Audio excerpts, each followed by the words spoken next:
he Dawr le tui pui ti mi karlak se Lampi se Lampong se ma hi he vun zo lo Dawr Hngah tun lo in an sakin matin zong tra hay ti he ko kitlum hay ti pol hi matin an chia aman hi makahin ya somnga somnga se tia aman an khan tai e kahin phaisa chia nak zong he kahin bom te khinam van tua e kam van zau lai e kahin zong tra na machun e ban tumpo machun ko pilum hay ti pol hi matin an chia Hngah tuan lo azur tuan lo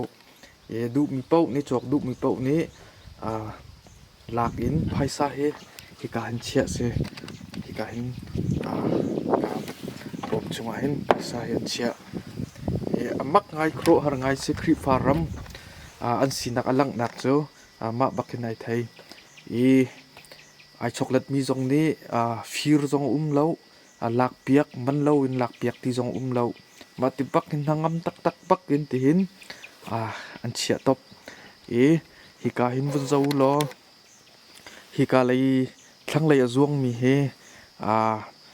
aizol nakal kho nak chun lung lei na thial kal nak lam se tlompala tang le tipi ti mi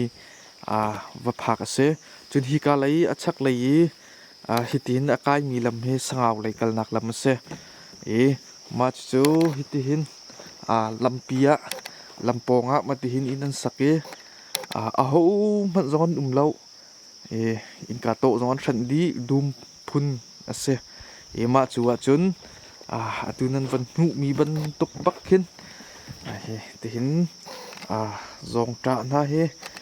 hi ka hin ma hi tom khata hin somnga tom khat somnga se e ka bom ben ha lai ke zong e phaisa hi kan india somnga chia se ma du mi pau lakin somnga simen lai ya man zong he ka hin pakhat longan tial cha khan mo hi ka hin rs india somnga tiang khan kro har ngai ngai se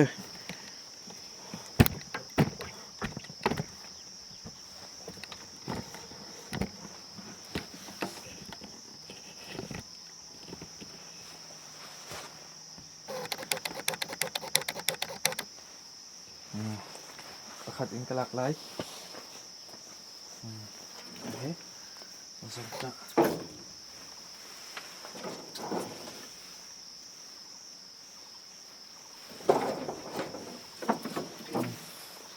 pakhat kalak lai sớm phaisa hi kahin một tin phaisa chia lại kahin nan van huma dia somnga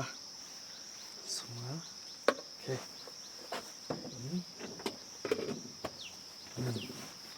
se khri farma chun mati ding bak he se e aho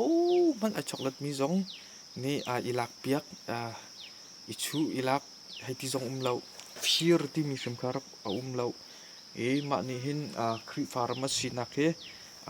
alang tar tuk na ni am tu mi tha tu